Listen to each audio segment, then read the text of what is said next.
Olá pessoal, tudo bem? Sejam todos muito bem-vindos à nossa aula de hoje.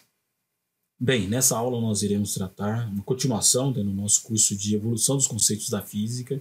Nessa aula nós iremos tratar do modelo de Ptolomeu, né? Então até as aulas passadas nós passamos por o início, né, de vários conceitos da física, né? E que culminou ali no apanhado geral, né, sobre a física aristotélica, né, de uma maneira geral. Nós passamos bem superficialmente sobre a física aristotélica, mas deu de perceber algumas ideias do mundo, de como que era a visão de Aristóteles, que foi a física que perdurou por mais de 1000 anos. Então, ainda dentro do modelo geocêntrico de Ptolomeu, a física utilizada é a física de Aristóteles, é a física aristotélica, tá? E dentro do modelo astronômico, né, cosmológico de Ptolomeu, então nós vamos observar essa astronomia matemática de Ptolomeu casada junto com a física aristotélica, tá? Então é isso que dava o suporte. A física aristotélica dava o suporte nos conceitos, na visão de mundo, né, no contexto da época, junto com a astronomia matemática em si. Tudo bem? Então é um modelo que a evolução dele demorou, no mínimo, jogando aqui por baixo, né, mais de 500 anos, né, de 5 séculos para ser desenvolvido, né, desde as primeiras tentativas, né, e que se consolidou num modelo extremamente complexo com Ptolomeu, né? Então nós vamos pincelar um pouco alguns nomes e algumas ideias básicas a respeito desse modelo, que é um modelo bastante complexo, mas após isso, após o modelo de Ptolomeu, nas próximas aulas iremos evoluir, né, passando as mudanças de conceitos, como Copérnico, né, já um modelo geocêntrico, modelo heliocêntrico, e depois seguindo avante até chegar aos dias de hoje, né, com os modelos cosmológicos atuais, né, nesse curso de evolução dos conceitos da física. Ok? Então vamos lá, pessoal, para a nossa aula de hoje. Olá, pessoal, tudo bem? Então, nesta aula, agora vamos trabalhar com o sistema de Ptolomeu, né? Dando continuidade no nosso curso de evolução dos conceitos da física, né? Então vamos lá. Nisso aqui, nós temos quem o nome dele é Cláudio Ptolomeu, né? Ele viveu aí do ano 100 ao ano 170, né, depois de Cristo, e na cidade de Alexandria, tá? Eu vou destacar aqui, colocar em destaque, né, são 2 obras, né, de Ptolomeu, que é essa daqui, que é o Almagesto, e o Tetrabíblios, tá? Então essas 2 obras eu coloco em destaque. O início do nome sintaxe matemática, né? Depois foi traduzido para ficou o nome final Almagesto, né, no português, no castelhano. Bem, a primeira obra é essa obra de astronomia, e essa daqui é de astrologia. Inclusive vou fazer um contexto um pouquinho para a gente analisar de forma muito rápida, né, essa obra de Ptolomeu, que é o Almagesto, que é o Tetrabíblios, né, que é uma obra a respeito de astrologia, tá? Ptolomeu também trabalhou em muitas coisas, tá? Vou citar algumas aqui: astronomia, né, e astrologia. Essas 2 coisas, na verdade, eu vou explicar um pouco melhor, mas essas 2 coisas não tinha muita distinção entre astronomia, como hoje nós enxergamos astronomia uma coisa, né, do ponto de vista científico, e astrologia é algo que não é científico, tá? Isso daí lá na época de Ptolomeu não era assim, né? Inclusive foi Ptolomeu que colocou a astrologia de uma forma mais consistente para a época, tá? E geografia, ele trabalhou também ótica, harmonia. Então Ptolomeu foi um grande cientista, né? Um grande sábio. Ele conseguiu fazer muita coisa, tá?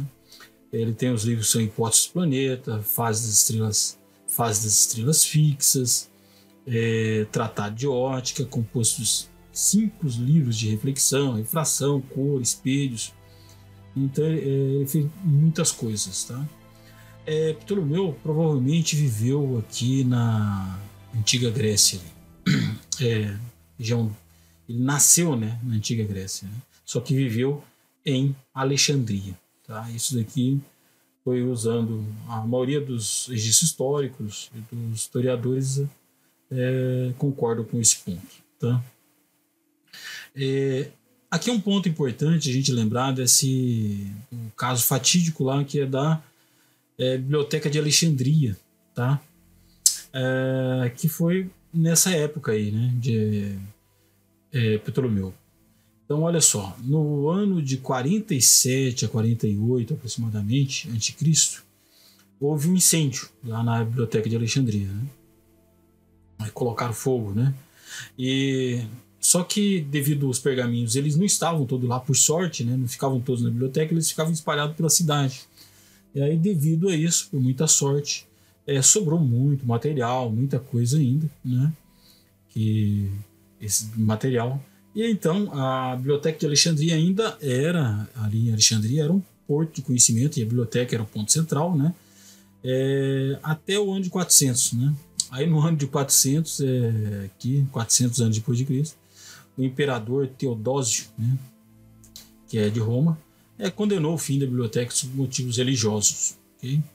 Então, nessa época aqui de Ptolomeu, ainda ele não pegou a biblioteca completa, né, mas ele pegou a biblioteca ainda com muito material, com muita coisa. Então, ele conseguiu fazer uma revisão de tudo que existia de astronomia para montar o modelo, né, um modelo cosmológico geocêntrico, né, desde os gregos. Ele conseguiu todo esse material, né? Talvez ele tivesse avançado bem mais, não sabe o que foi que se perdeu nessa Biblioteca de Alexandria, mas ele fez um apanhado geral de todo o material que se tinha, todo o conhecimento de astronomia que tinha na época. Ele resumiu tudo e formulou as suas tábuas, como nós vamos ver aqui mais para frente. Então aqui, como eu disse, eu vou falar um pouquinho do Tetrabiblos, né, que é o livro mais importante da Idade Média sobre astrologia, né? E esse livro foi feito por Ptolomeu, tá?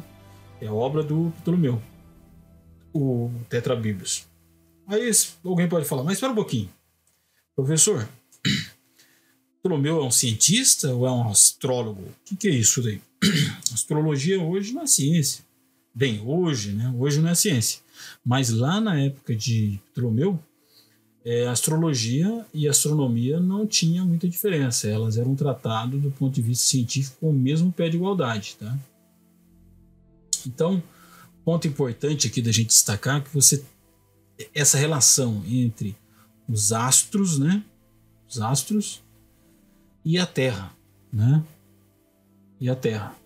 E aí, o que acontece? Esses astros, eles influenciam a Terra. Então, as pessoas observavam os astros, e com essa observação dos astros, via se eles influenciavam alguma coisa aqui na Terra. Então era o que?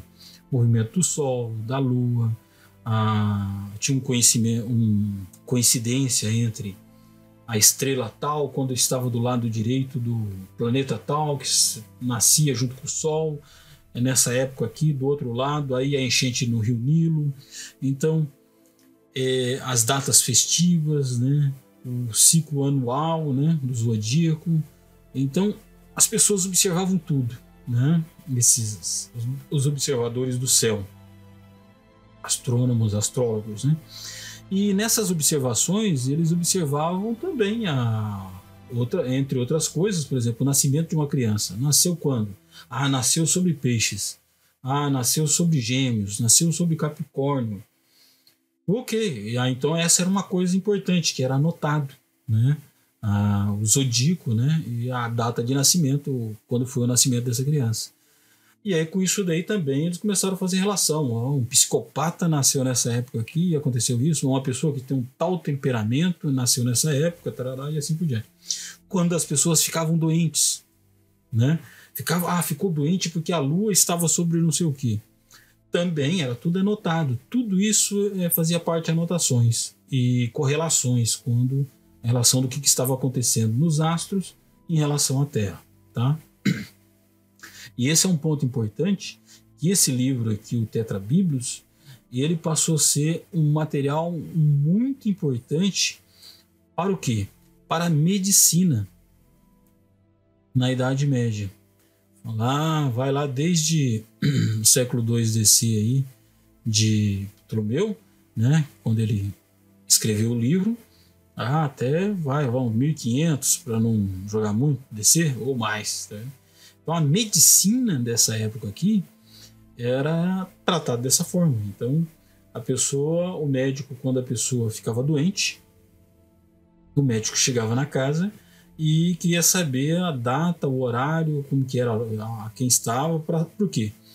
Para comparar, né? Se estava sobre Gêmeos, a Lua estava sobre o Sagitário, como que estava, fazer um mapa astral, né?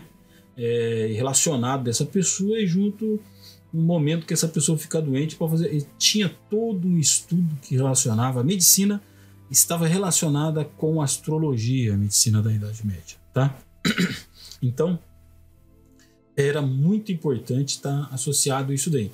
Inclusive, se você depois nós vamos verificar alguns outros casos de pessoas que gostavam de astronomia, que queriam estudar os astros, astronomia, foram fazer medicina, porque em medicina se estudava astronomia, né, na época.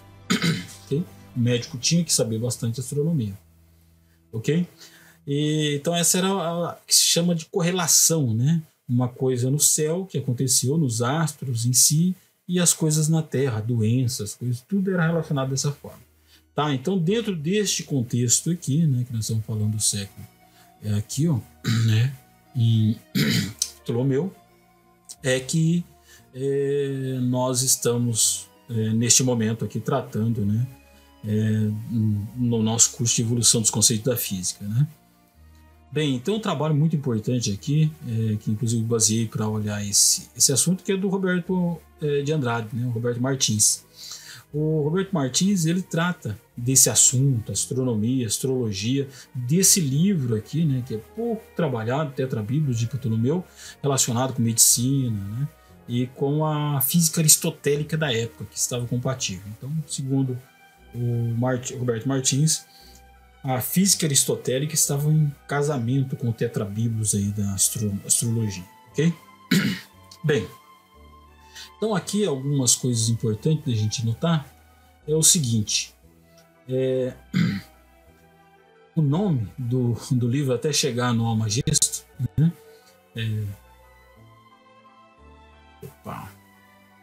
Ok, acho que ele saiu, vamos voltar de novo.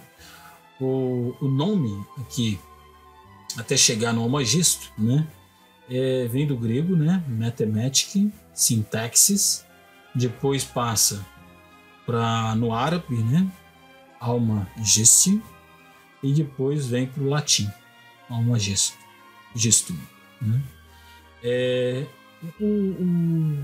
Nós chamamos aqui em português do Almagesto, né, Almagesto, encontrou uma grande recepção na cultura árabe, especificamente na época do califa, né, Al-Mamun, que foi em 786 a 833 DC. Quem impulsionou, né, ele impulsionou a Casa da Sabedoria, né, que é essa aqui, ó, lá em Bagdá. Então esse califa, né, aqui árabe, ele, podemos pensar assim, ele criou um observatório, né, para refazer todas as observações do Almagesto, né, do Ptolomeu. Podemos pensar que ele talvez seja um dos primeiros aí, financiamento do Estado, né, um grande financiamento do Estado, né, para financiamento da ciência, né. Foi aí o califa, né, esse árabe, né, para tentar reconstruir todos os trabalhos aí de Ptolomeu. Então, Ptolomeu deixou primeiramente essas tábuas práticas, né? Junto com o livro tem 3 obras, né? E uma delas é essa daí, as tábuas práticas, né? Almagesto, tábuas práticas, que está para uso no Almagesto, né? Nessa época aqui, né? Aí depois isso aqui foi verificado, são tábulas verificadas, né? Que são as tábuas verificadas, com todos os dados, né? E os árabes refizeram essas contas aqui, mais ou menos no ano 832 DC. E depois, por final, as tábuas afonsinas, né, do rei Afonso, né, que é o sábio, né, opa, tem um acento aqui, o sábio, nesta escola que se traduziu o castelhano, né, então foi importante, né, para a evolução do castelhano, né, como uma obra científica do árabe e do grego. Foi traduzido depois. O rei Afonso é 1200 e pouco aqui, 1284, tá? Então, aqui no Almagesto, Ptolomeu traduziu tudo que veio antes dele. Tudo. Unificou todo o conhecimento de todas as anotações do céu, da astronomia. O Ptolomeu organizou tudo isso daí e colocou na sua grande obra, Almagesto. E depois vem os árabes e depois vai passando, tá? Porque a região ali, naquela região romana, né? A igreja, esses materiais aí foram proibidos, depois voltaram. Tá? Então, por isso que passa pelos árabes, né? Esse aqui vai passar para os árabes, né? Devido principalmente a uma repulsa da igreja, né? Com partes contra essas obras aí, né? Mas depois elas voltam, tá? Para a Europa, ok? Então, antes da gente entrar no trabalho específico de Ptolomeu, é importante dizer o seguinte, que nessa época aqui, a Terra, já se sabia que a Terra era esférica, tá? Mais de 400 anos antes, né? Que é do Eratóstenes. Esse senhor aqui, Eratóstenes, já tinha calculado que a Terra, o valor da circunferência da Terra, muito próximo dos valores de hoje em dia, tá? E como que ele fez isso? Ele conhecia lá na época toda a astronomia da época. Olha só, esse cara aqui, o Eratóstenes, ele foi diretor da Biblioteca de Alexandria. E lá na Biblioteca de Alexandria, depois que, com certeza, né, o Ptolomeu usou muito material dessa biblioteca, né, de Alexandria, mas o Eratóstenes foi chefe da Biblioteca de Alexandria, né, e era uma pessoa muito conceituada, né, ele fazia de tudo, sabia de tudo, estudava de tudo. E uma das grandes contribuições de Eratóstenes foi o cálculo da circunferência da Terra, mostrando que a Terra não é plana, que a Terra é uma circunferência, e calculou o valor do raio.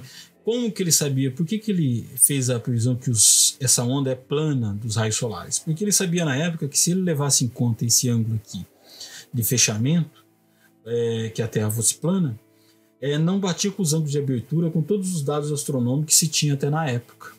Então ele fez a colocação que o Sol não estava próximo, que é uma coisa que ele já sabia, né, que o Sol não estava próximo, e conseguiu encontrar o valor aqui, né?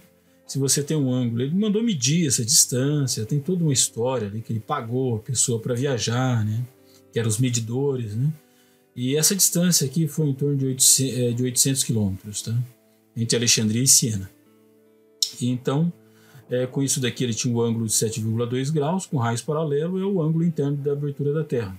Então, se 7,2 graus você tem 800 quilômetros, em 360 graus, quantos que você tem? A relação é 50, então você multiplica 50 por 800, você vai ter 40 mil quilômetros.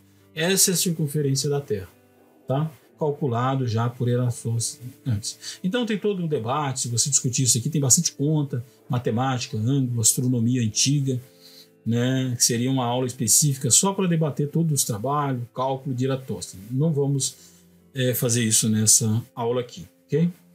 Então vamos para a próxima slide aqui. Olha só, aqui nós entramos já no sistema de Ptolomeu, um sistema cosmológico, né? E isso daqui é importante notar o seguinte, vamos lá, fazer justiça às pessoas que trabalharam antes de Ptolomeu. Eu já falei de Eratóstenes, né? E vou deixar muitos de fora aqui, tá? Esse sistema começou a ser desenvolvido por Eudoxo, na Grécia Antiga, né? que era o sistema das esferas circunscritas, né? E aí, depois disso daí, passou para Apolônio de Perga, depois foi aperfeiçoado o modelo por Hiparco de Niceia, depois lá vai chegar até Cláudio Ptolomeu. Então, foi muita gente que contribuiu, né, para até chegar em Ptolomeu. Então, Ptolomeu estava com muitos dados, ele se alçou os ombros de gigantes, de muita gente. Foi todas as pessoas que observaram o céu, que fizeram observações, contribuições, muitos que não são citados na história e que nunca vão ser citados, né, porque já foram esquecidos. E essas pessoas deixaram anotações, tudo, e foi passando para os próximos, né? Tá? Então, e aí é nesse ponto que Ptolomeu entra, fazer esse resumo, essa síntese de tudo isso daí. Entende? Os dados já existiam há muito tempo. O problema é que ninguém tinha a capacidade de fazer uma síntese e montar um modelo na forma que Ptolomeu conseguiu fazer. Claro, todos os outros ali, Ptolomeu foi alçando sobre esses modelos anteriores, Eudoxo e todos os outros, né? E ele foi melhorando, juntou tudo isso daí e conseguiu montar uma síntese do modelo dele, tá? Então aqui tem até um trecho interessante aqui que trata, né? Esse trecho aqui ele mostra o seguinte, né? Que lá no alto, né, existe uma esfera que é chamada de esferas fixas. Então aqui você pode dar um pause aqui e ler o que ele está dizendo nesse trecho aqui, né? As palavras de Geminos. Ele está colocando o seguinte, né? Que essa não é bem assim que as esferas estavam fixas, né? As estrelas estavam fixas na última esfera. Tinha uma diferença, só que para o olho humano a gente não conseguia encontrar, a distância era muito grande, então a gente não achava muita diferença na questão dos ângulos de abertura. Na verdade é isso em astronomia. Então se considera-se que elas estão fixas nessa última esfera. Tá? Bem, aqui é importante também notar o seguinte, que por que o modelo heliocêntrico não foi já colocado antes do geocêntrico, tá? Então aqui tem um debate, tá? Nesse momento aqui é importante a gente tratar sobre a astronomia física e a astronomia matemática. Então nós vamos discutir depois lá na frente no modelo heliocêntrico, né? Vamos voltar lá atrás nos gregos, vamos perceber que esse debate já existia, né? Porque para alguns era mais fácil corrigir, ao invés de salvar as aparências, corrigir com o Sol no centro. Mas tinha um problema de compatibilidade com a física aristotélica também. Então existia que você tinha que ter algo físico para fazer a justificativa. E a física, por exemplo, a Terra, no caso que nós estudamos lá na física aristotélica, que na física aristotélica, que você tem a física de Aristóteles, os movimentos naturais, né? Os movimentos que são forçados, né? que não são naturais. Você tem toda uma física que faz justificativa entre a Terra é mais pesada, ela cai, ela vai ficar no centro, né? E como que você vai fazer um justificativo que o Sol, sendo éter, fogo, ele vai ficar no centro? Algo mais leve vai ficar no centro, né? As coisas mais pesadas, elas caem e ficam no seu lugar natural, o centro. As outras coisas mais leves vão ficando em cima em camadas. Esse é um dos argumentos de Aristóteles, que a Terra seria esférica e não plana, porque a geometria ia sendo as coisas mais pesadas no centro e depois as mais leves por cima. Então essa seria uma ideia da física aristotélica. Tá? Então nós vamos discutir isso daí, que até hoje tem muita gente ainda que ainda está na física aristotélica, né? Principalmente de cidades, fluidos, né? A pessoa entende ainda dessa forma. Mas era a física que tinha que estar compatível. Então a astronomia não poderia estar incompatível com a física. Então tinha que estar em compatibilidade uma com a outra, ok? Então, só que para isso daí era necessário, né, na astronomia matemática, salvar as aparências, tá? Então aqui, por que salvar as aparências? Porque aparecia anomalias, né? E essas, se você tem lá, chama a segunda anomalia, né? Que é a da retrogradação. Uma outra anomalia, que é a anomalia que consiste do fato de transcorrido entre duas retrogressões, né, dos planetas durante o zodíaco, né, no ano inteiro. E a variação do brilho dos planetas. O pessoal também sabia o seguinte: quando você viu uma fogueira muito longe, o brilho dela era menor. Quando ela está mais perto, o brilho é maior. E isso acontece com os planetas, já observado há séculos, milênios. Então, eles sabiam disso. Não tinham como fugir disso. Então, como explicar essa questão que os planetas estavam mais distantes, mais próximos? Então, você tinha que ter argumentação. E, ao mesmo tempo, colocar os movimentos circulares. Porque era essa a física de Aristóteles, né, que era o movimento perfeito, né, que é o círculo, né, de Platão. Então, você tinha, desde os pitagóricos, né, você tinha que explicar o movimento dos astros, tudo com que eles são perfeitos, né? Estão lá no éter, são perfeitos. Lembra da física aristotélica e da parte platônica que nós discutimos. Então essa ideia vinha desde os pitagóricos. Você tinha que colocar em movimentos circulares. Então, como casar a realidade que eram as tábuas de observação de séculos que não batia com os círculos, né? E que tinha que estar de acordo com a física da época, que era a física aristotélica, que a Terra tinha que estar no centro, era o mais pesado. Então é um casamento naquele contexto, tá? Que tinha que estar relacionado uma coisa com outra, de forma consistente. Tá? Então aqui nós temos os epiciclos, né? Que foi a ideia para salvar. Né? Você tem, e não foi de Ptolomeu, tá?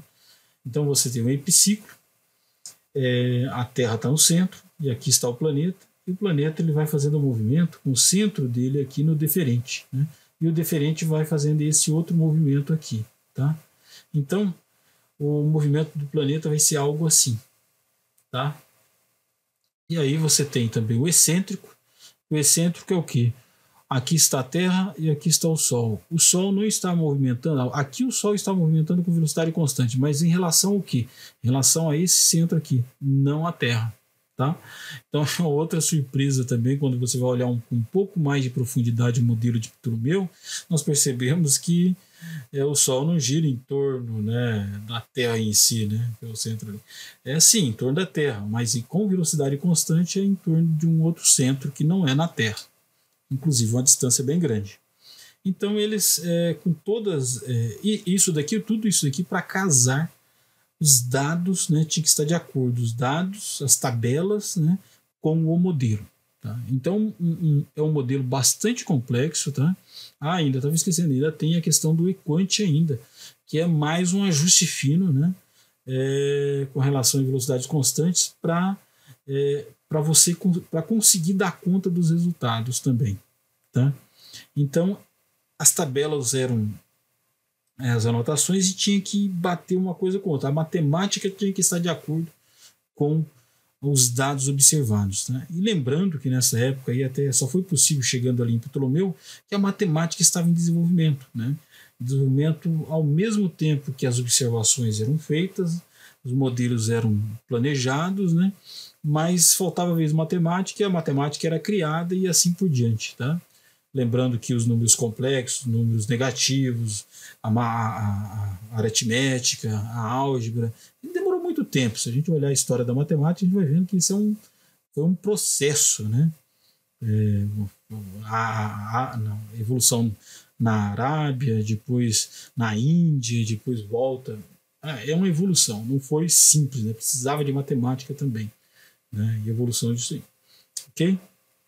Então agora nós vamos para um simuladorzinho para entender um pouco melhor esse movimento, como que fica, tá? E das velocidades, eu vou apresentar para vocês, vou deixar na descrição, depois nós vamos voltar nesse simulador na parte em Copérnico, né? No sistema cosmológico heliocêntrico, né? E nós vamos fazer esse debate entre esses dois modelos, por que um superou o outro e acabou se sobressaindo, tá? Então, adiantando aqui que esses modelos, eles em dados, o Copérnico usou as tabelas, usou os mesmos dados. Então, por dados experimentais, o Copérnico tinha os mesmos, tá? As tabelas não eram as mesmas que eles usavam, tá? Então, mas as explicações são diferentes, né? Para conseguir cada um obter o seu resultado, tá? Então vamos aqui. Esse daqui é o modelo que nós temos aqui, esse sisteminha. Observe simulador. Eu vou deixar na descrição depois para vocês fazer a observação. Aqui, ó, aqui você tem o Sol, né? Aqui está o planeta e a Terra, tá? Então vamos lá. A Terra, né? Aqui já tem as unidades da Terra. Esse ponto aqui, esse aqui é o equante, tá? Tá o ponto equante daqui. Esse outro ponto aqui é o deferente, tá? Então são pontos um pouquinho diferentes um do outro aqui, né? Então vamos lá, vamos começar a nossa simulação. Olha só, aqui eu vou colocar um movimento um pouco mais lento. Vocês vão observando que esse é o movimento do planeta visto da Terra. Ele vai, e aqui está o movimento do Sol. Percebe que o Sol está andando sobre o zodíaco, né? Mais rápido, né?